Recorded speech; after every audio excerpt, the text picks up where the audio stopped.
Well, good morning, everybody. Just arrived last night back from NATO, 2 days apart from my battle buddy, so it's good to see him this morning.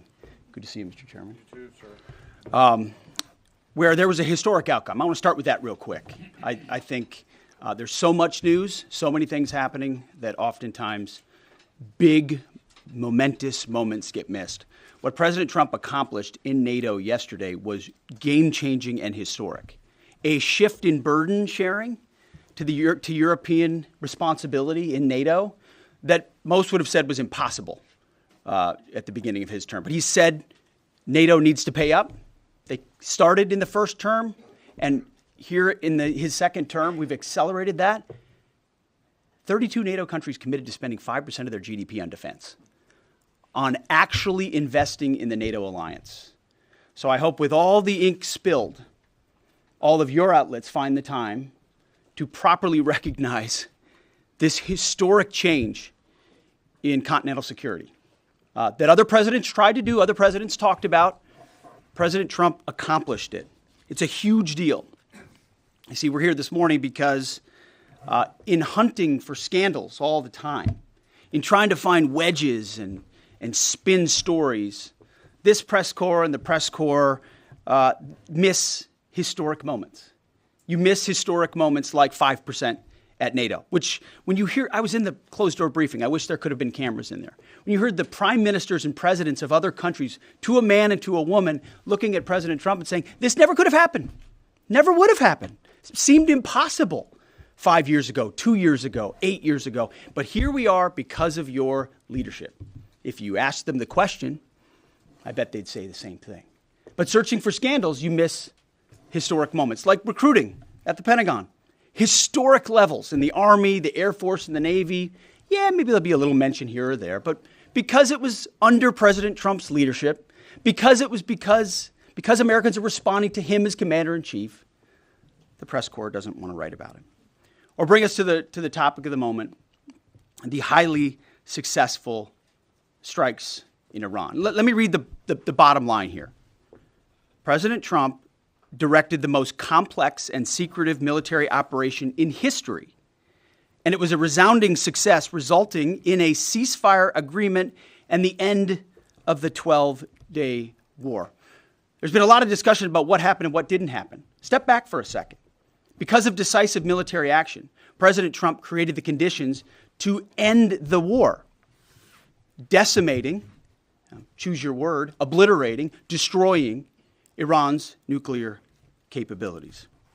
I want to read some of the assessments that have been provided because whether it's fake news, CNN, MSNBC, or the New York Times, there's been fawning coverage of a preliminary assessment. I've had a chance to read it.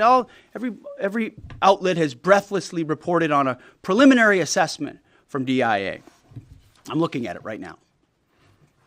Again, it was preliminary, a day and a half after the actual strike, when it admits itself in writing that it requires weeks to accumulate the necessary data to make such an assessment. It's preliminary. It points out that it's not been coordinated with the intelligence community at all. There's low confidence in this particular report. It says in the report there are gaps in the information. It says in the report multiple linchpin assumptions are what this assessment, a linchpin assumption, you know what that is? That means your entire premise is predicated on a linchpin. If you're wrong, everything else is wrong. And yet, still, this report acknowledges it's likely severe damage. Again, this is preliminary, but leaked because someone had an agenda to try to muddy the waters and make it look like this historic strike wasn't successful. I'm going to get to the chairman in a moment because he's going to lay out the particulars for you based on his professional military experience. But here's what other folks are saying. The DIA that put that report out says this is a preliminary low-confidence report and will continue to be refined as additional intelligence becomes available. How about the Israeli Atomic Energy Commission? The devastating U.S. strikes on Fordow destroyed the site's critical infrastructure and rendered the enrichment facility inoperable. Have any of these quotes made their way into the New York Times or the Washington Post?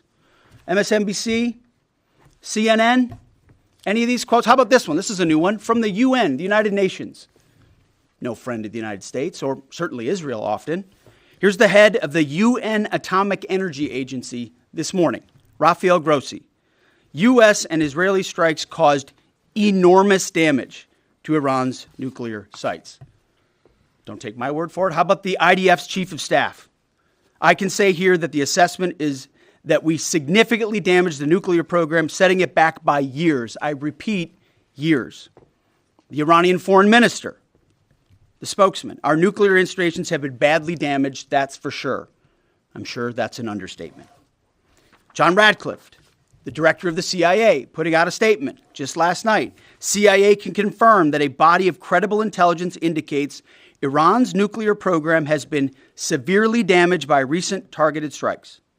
This includes new intelligence from a historically reliable, very different than preliminary assessment with low confidence. He's saying historically reliable and accurate source and method that several key Iranian nuclear facilities were destroyed and would have to be rebuilt over the course of years. CIA continues to collect additional reliably sourced information to keep appropriate decision makers fully informed. How about DNI Tulsi Gabbard yesterday?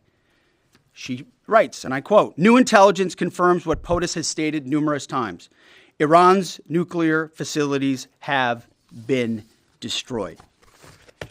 Institute for Science and International Security President David Albright, overall, Israel and U.S. attacks have effectively destroyed Iran's centrifuge enrichment program. Time and time again, I can go down the list, those that understand, those that see, those that do proper assessments recognize that what the United States military did was historic. And again, before I pass it to the chairman, because you, and I mean specifically you, the press, specifically you, the press corps, because you cheer against Trump so hard, it's like in your DNA and in your blood to cheer against Trump, because you want him not to be successful so bad, you have to cheer against the efficacy of these strikes. You have to hope maybe they weren't effective. Maybe the way the Trump administration has represented them isn't true. So let's take half-truths, spun information, leaked information, and then spin it.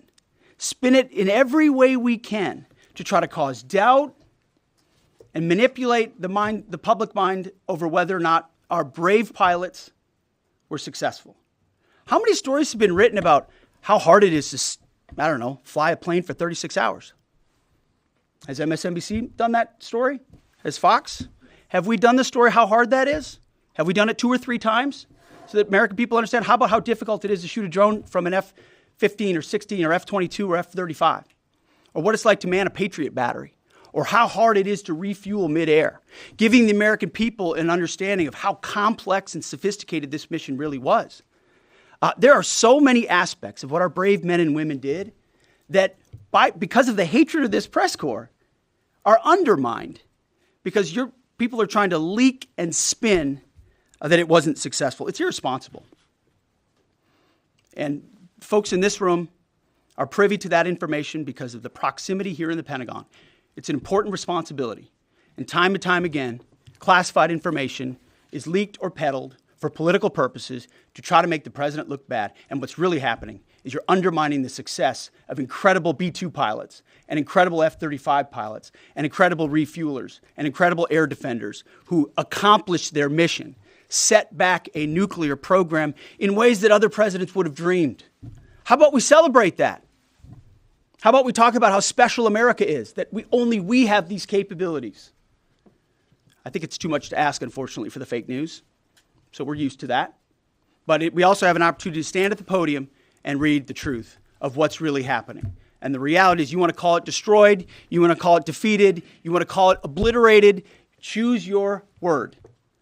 This was an historically successful attack, and we should celebrate it as Americans. And it gives us a chance to have peace, chance to have a deal, and an opportunity to prevent a nuclear Iran, which is something President Trump talked about for 20 years, and no other presidents had the courage to actually do.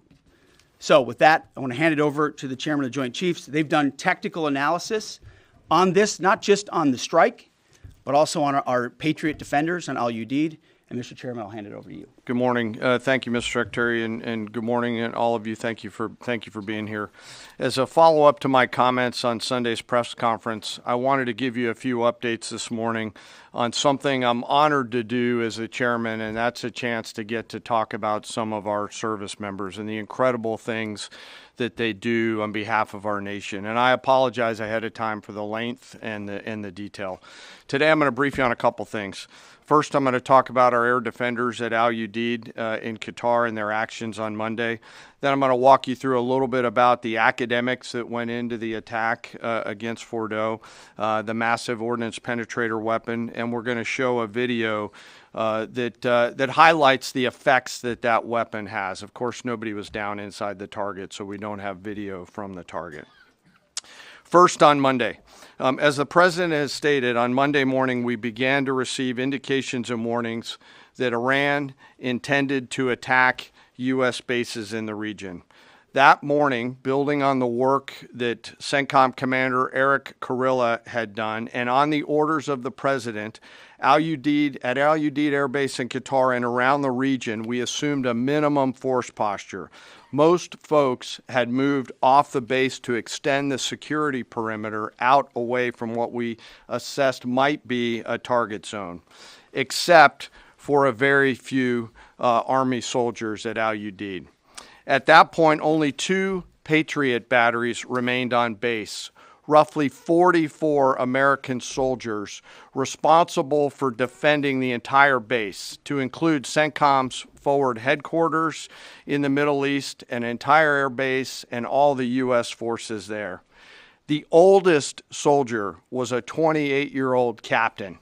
The youngest was a 21-year-old private who'd been in the military for less than 2 years.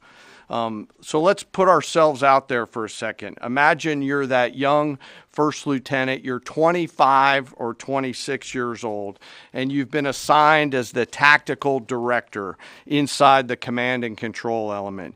You, at that age, are the sole person responsible to defend this base. Listening next to you is your early warning operator whose job is to notify you of imminent attack. There's 5 people inside a vehicle and 5 people outside of a vehicle around these, a total of, as I said, 44.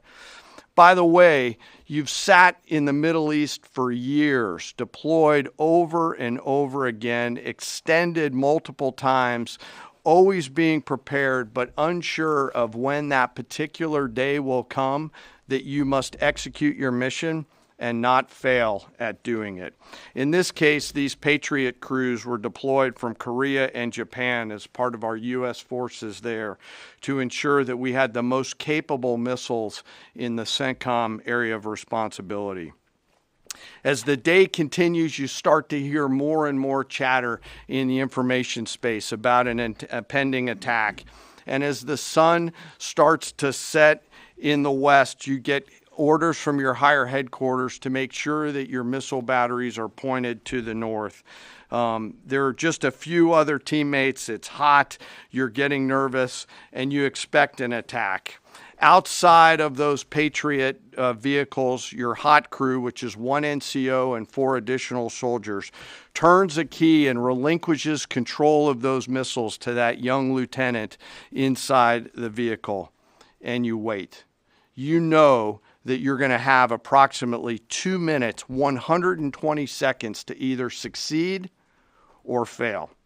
And then at approximately 12:30 p.m. on Monday, that's 7:30 p.m. in Qatar, as the sun sets in the west, Iran attacks.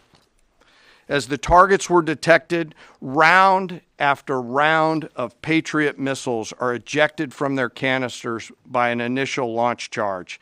Then the main solid rocket motor ignites. You can feel this in your body if you've ever been around a Patriot taking a shot. And round after round goes out and guides against those missiles coming inbound. We believe that this is the largest single Patriot engagement in U.S. military history. And we were joined in this engagement by the Qatari Patriot crews.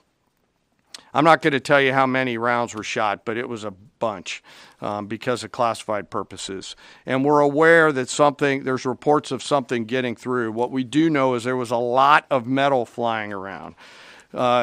Between attacking missiles being hit by Patriots, boosters from attacking missiles being hit by Patriots, the Patriots themselves flying around, and the debris from those Patriots hitting the ground, there was a lot of metal flying around.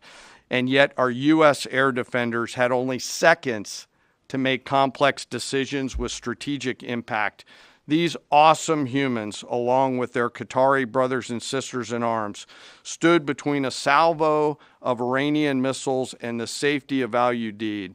They are the unsung heroes of the 21st century United States Army.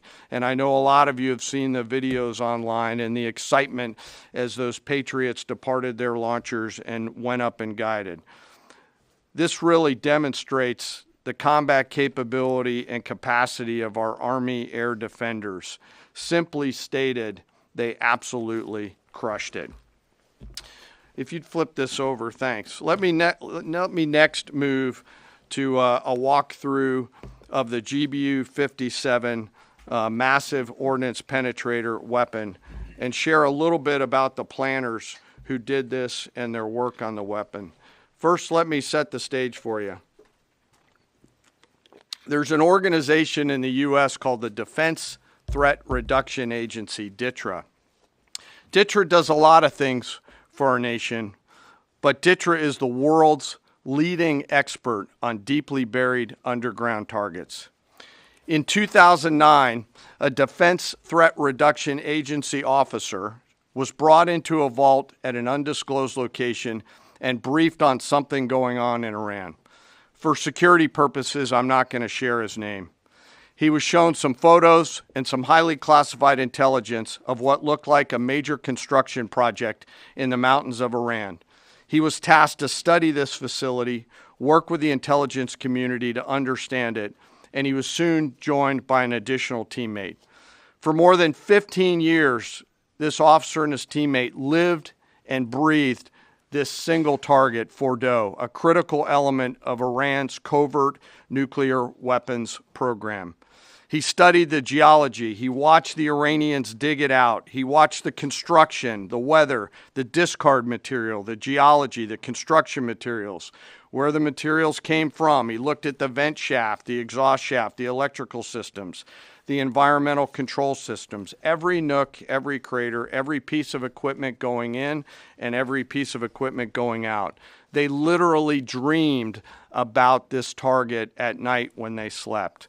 They thought about it driving back and forth to work, and they knew from the very first days what this was for. You do not build a multi-layered underground bunker complex with centrifuges and other equipment in a mountain for any peaceful purpose. They weren't able to discuss this with their family, their wives, their kids, their friends, but they just kept grinding it out. And along the way, they realized we did not have a weapon that could adequately strike and kill this target.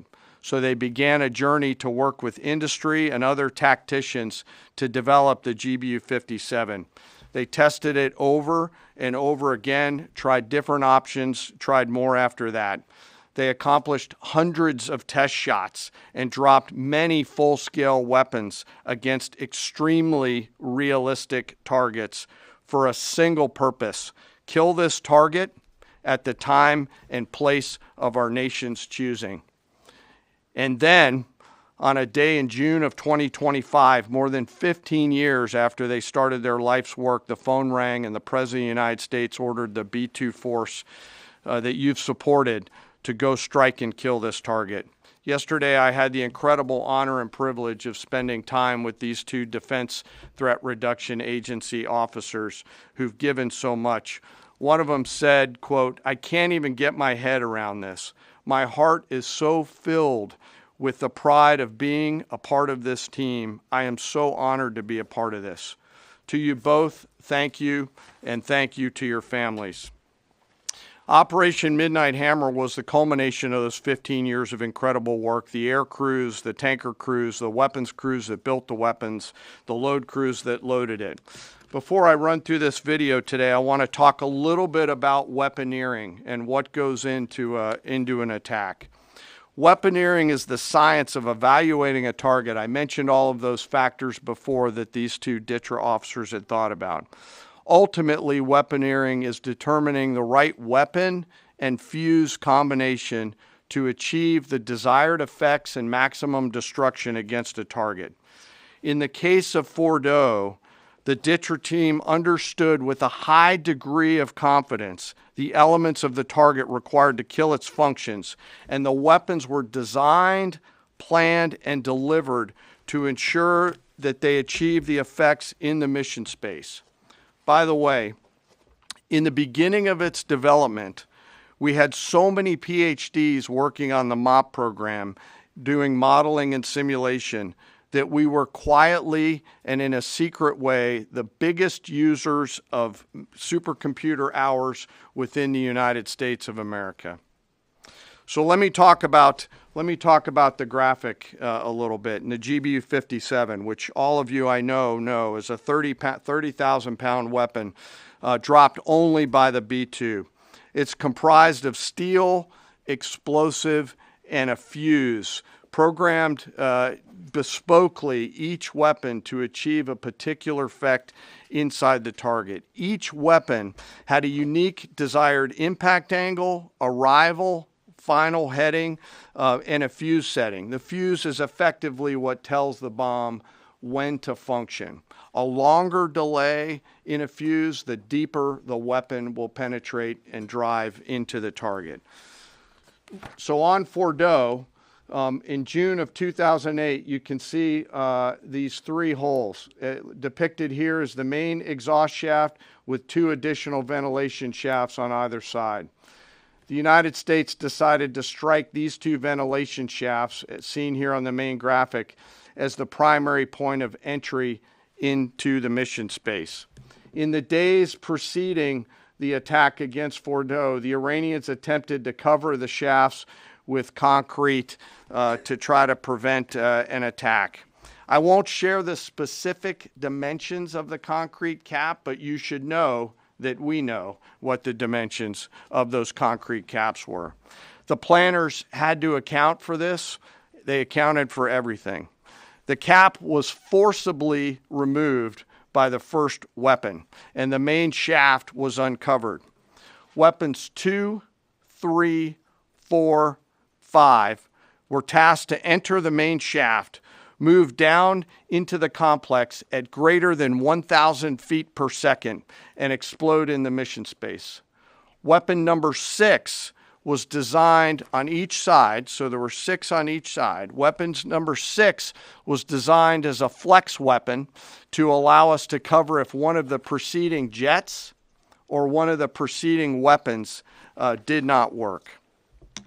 The video I'm about to show you is a culmination of over 15 years of development and testing. As I said, hundreds of test shots on various models. This is one weapon.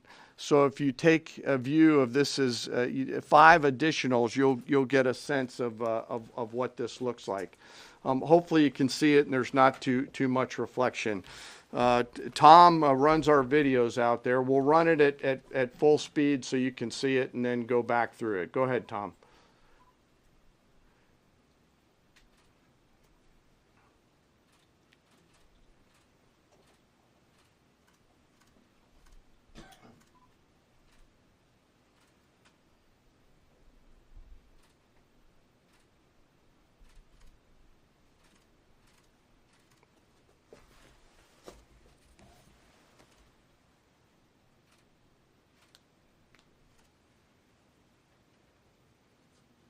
Keep it going for a minute. You'll see inside the mission space.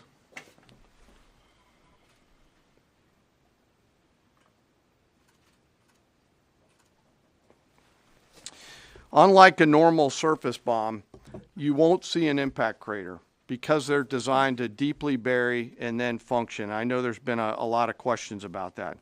All 6 weapons at each vent at Fordo went exactly where they were intended to go. A bomb has 3 effects that causes damage: blast, fragmentation, and overpressure. In this case, the primary kill mechanism in the mission space was a mix of overpressure and blast ripping through the open tunnels and destroying critical hardware. The majority of the damage we assessed based on our extensive modeling was a blast layer combined with the impulse extending from the shock. Imagine what this looks like 6 times over. A point that I want to make here: the Joint Force does not do BDA. By design, we don't grade our own homework. The intelligence community does. But here's what we know following the attacks and the strikes on Fordo. First, that the weapons were built, tested, and loaded properly. 2, the weapons were released on speed and on parameters. 3, the weapons all guided to their intended targets and to their intended aim points. 4, the weapons functioned as designed, meaning they exploded. We know this through other means, intelligence means that we have, that were visibly, we were visibly able to see them. And we know that the trailing jets saw the first weapons function, and the pilots stated, quote, "This was the brightest explosion that I've ever seen. It literally looked like daylight." Let me now turn to the bomber crews themselves, give you a few details about them. The crews that attacked Fordo were from the active duty Air Force and the Missouri Air National Guard. The crews ranked from captain to colonel, and most were graduates of the Air Force Weapons School headquartered at Nellis Air Force Base in Nevada. I will state for the record that there is no beach volleyball or football at the Air Force Weapons School. There were male and female aviators on this mission, and a crew member told me when I talked to them on video the other day that this felt like the Super Bowl, the thousands of scientists, airmen, and maintainers all coming together. One last story about people. When the crews went to work on Friday, they kissed their loved ones goodbye, not knowing when or if they'd be home. Late on Saturday night, their families became aware of what was happening. And on Sunday, when those jets returned from Whiteman, their families were there. Flags flying and tears flowing. I have chills literally talking about this. The jets rejoined into a formation of 4 airplanes followed by a formation of 3 and came up overhead Whiteman proudly in the traffic pattern, pitching out to land right over the base and landing to the incredible cheers of their families who sacrifice and serve right alongside their family members. Like I said, there were a lot of flags and a lot of tears. One commander told me this is a moment in the lives of our families that they will never forget. That, my friends, is what America's Joint Force does. We think, we develop, we train, we rehearse, we test, we evaluate every single day. And when the call comes to deliver, we do so. I could not be more proud standing up here today of our Joint Force. I'm filled with gratitude that I get to tell their story. And as we stand here right now, our forces remain on a high state of readiness in the region, prepared to defend themselves. And one last thing, our adversaries around the world should know that there are other DTRA team members out there studying targets for the same amount of time, and will continue to do so. Thank you very much. I apologize for the length. I look forward to your questions. Thank you, Mr. Chairman. I would just thank you, by the way, for that extensive work, the lay down. I mean, even, do you have that laser pointer? Okay. Yes, sir. Thank you, squaring me away as always. I mean, even in just the public reporting, if you see the post-strike shaft of the 3 holes, the vast majority, and fairly so, the vast majority of speculation has been, those are the 3 strike points. When in actuality, what you realize is these are the vents, these are the caps, the first munition took the cap off, and the other 5 went down the center hole, which if you're planning the target, you would want it to be the direct one going to the bottom. These are the types of things that go into the planning for a strike that the Pentagon would not expect the press corps, or the American people, to initially understand. So laying this information out is helpful. But it's also why we ask for a beat, for a moment, for a day or two, the opportunity to tell that story. Because as the chairman said, these men and women that did this mission, they just want to do their job. They're not expecting their story to be told. They're not expecting the glory. They are grateful for the flags and the hugs of family. That's why they do the job. But they also know they were a part of something historic. We know how historic it was. The chairman does. I know. Our staffs know. And so that's why we are, and the President of the United States knows. And that's why it's almost personal when we see the way in which leaks are used to try to disparage the outcome or muddy the waters about the impact of what happened without being responsible with information and allowing the professionals to assess and provide that information just like the chairman did. So thank you, Mr. Chairman, for that information. Sure. And we welcome a few additional questions. Yes, sir. General, on Sunday you said final battle damage will take some time. And you also said, I think BDA is still pending, and it would be way too early for me to comment on what may or may not still be there at the nuclear facility. So that was just over 3 days ago. So what has changed? Would you use the term obliterated as well? Sure, like I said, we don't do BDA. I'll refer that to the intelligence community. And you're talking with them. I mean, what changed in the past 3 days that make you so, you know? Sir, I think I think I explained what changed. There was a great deal of irresponsible reporting based on leaks, preliminary information in low confidence. Again, when someone leaks something, they do it with an agenda. And when you leak a portion of an intelligence assessment, but just a little portion that makes it seem like maybe the strike wasn't effective, then you start a news cycle, whether it's the Washington Post or Fox News or CNN or MSNBC, you start a news cycle that starts to call into question the ethics. No, that's why. So you bring the chairman here, who's not involved in politics. He didn't do politics. That's my lane to understand and translate and talk about those types of things. So I can use the word obliterated. He could use defeat, destroyed, assess, all of those things. But ultimately, we're here to clarify what these weapons are capable of, which anyone with, two eyes, some ears, and a brain can recognize that kind of firepower with that specificity at that location and others is going to have a devastating effect. So we all recognize there will be days and weeks ahead. That's why yesterday I said, if you want to know what's going on at Fort O, you better go there and get a big shovel, because no one's under there right now. No one's under there able to assess, and everyone's using reflections of what they see. And that's why the Israelis, the Iranians, the IAEA, the UN, to a man and to a woman who recognize the capability of this weapon system are acknowledging how destructive it's been. So that's what's changed. Just 3 or 4 days later, what changed? See, this is a point. This is how difficult it is to actually manage. You just watched a video of what this weapon is capable of. That's where we find our confidence, is in the skill of men and women and the capability of the systems they employed and the recognition so far in the reflections that it was a highly successful mission. Sure, I think you could, I'd say go out, the IC should be able to help you answer that question. They look at a variety, as the Secretary has alluded to, we look at a variety of things.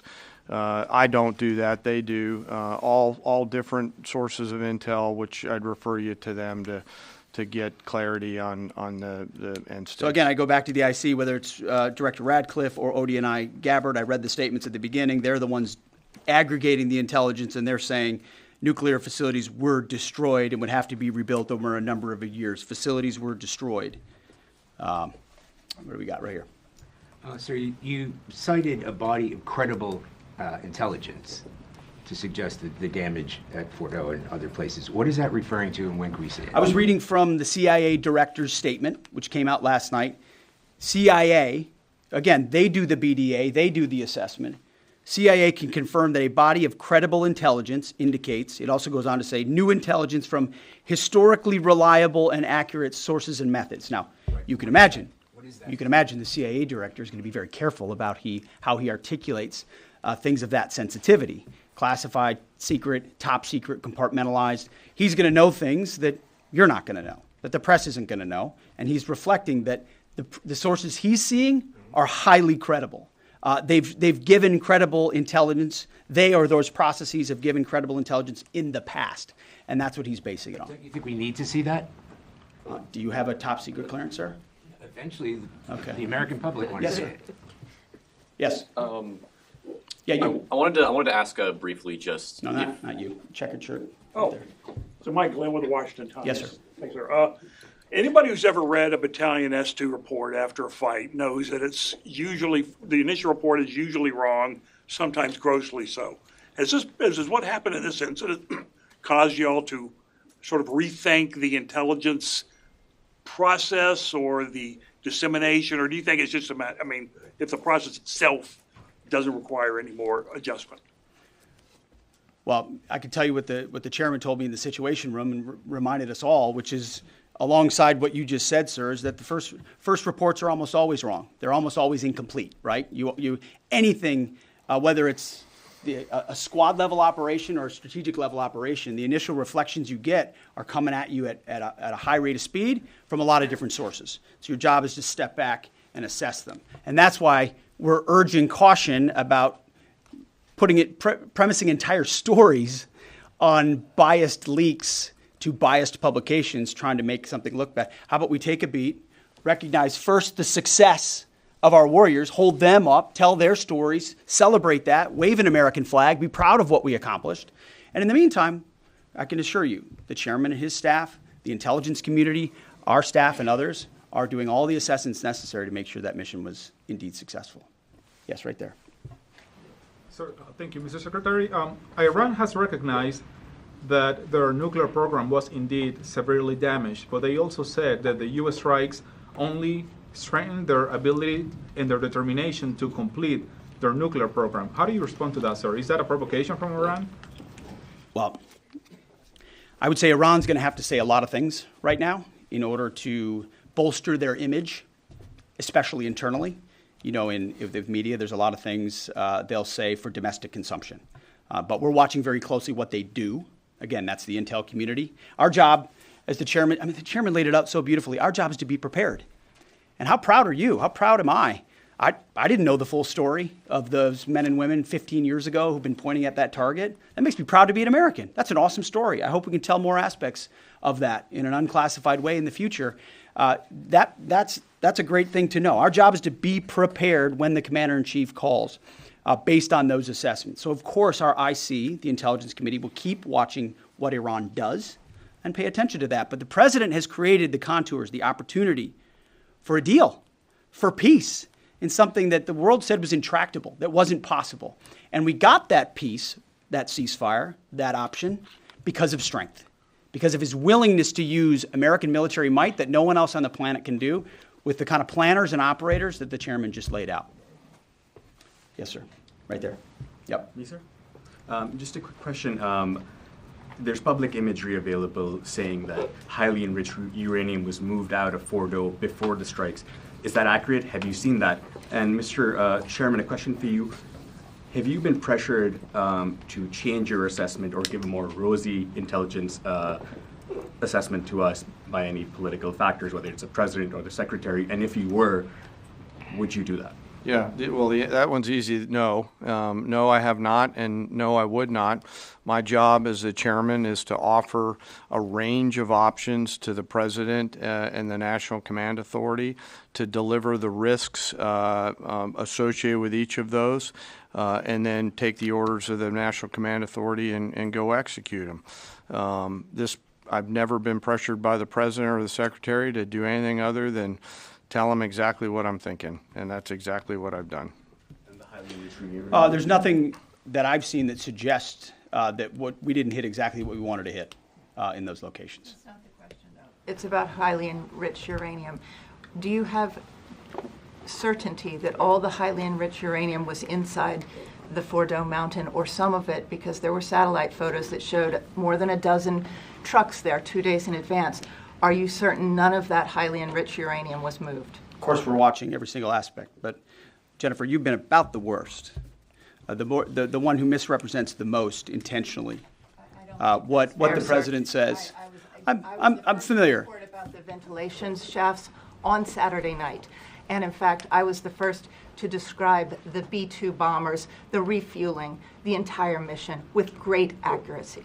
So I take issue with that. I appreciate you acknowledging that this was the first the most successful mission based on operational security that this department has done since you've been here, and I appreciate that. So Absolutely. we're looking at all aspects of intelligence and making sure we have a sense of what was where. Why not acknowledge the female pilots that also participated in this mission? The early messages that you sent out only congratulated the boys. So when I say something like our boys and bombers, see, this is the kind of thing the press does, right? Of course, the chairman mentioned a female bomber pilot. That's fantastic. She's fantastic. She's a hero. I want more female bomber pilots. I hope the men and women of our country sign up to do such brave and audacious things. But when you spin it as, because I say our boys and bombers as a common phrase, I'll keep saying things like that, whether they're men or women. I'm very proud of that female pilot, just like I'm very proud of those male pilots. And I don't care if it's a male or a female in that cockpit, and the American people don't care. But it's the obsession with race and gender in this department that's changed priorities. We don't do that anymore. We don't play your little games. Yes, Do you right know there. for certain that the uranium was removed from the facility before the B-2 struck? So I'm not aware of any intelligence that I've reviewed that says things were not where they were supposed to be, moved or otherwise. Yes. Kelly Meyer with News Nation, and just off the top, want to say we're grateful for the service of these pilots and everybody that serves. I wanted to ask you, the CIA statement said, when possible, they will provide updates and information to the public for transparency, and I believe that's what we're looking for here. Do you commit to share the Defense Intelligence Agency report when it is ready, so the American people can understand more about the intelligence assessment? Well, actually, the report that was discussed, this preliminary report, was what's called a restrike report. So it comes to us to give us an assessment whether a target would need to be restruck, right? That's the reason why. So it's based on internal feedback loop that we're supposed to have access to. Unfortunately, someone took advantage of that. But whatever is supposed to be made public will be, but whatever has to stay sensitive Sir, will be can as I well. just jump in? You know, one of the things that I'm trying to do through this journey that we're on together, of course, transparency, but also the requirement to really protect these capabilities. I guess the time's up. So there's a balance in there, right? We do need to preserve options should the nation and the joint force be tasked to go do something again. So I'm confident we'll find the middle ground, but there are some things that if asked, I'd want to not release related to. So we're going to leave it right there. I want to thank the heroism of our men and women in the military. What they accomplished is truly historic, setting back the Iranian nuclear program untold number of years. It was a devastating attack. We appreciate you covering it. Thank you very much, Mr. Chairman. Thank you. Talk a little bit more about the role, sir.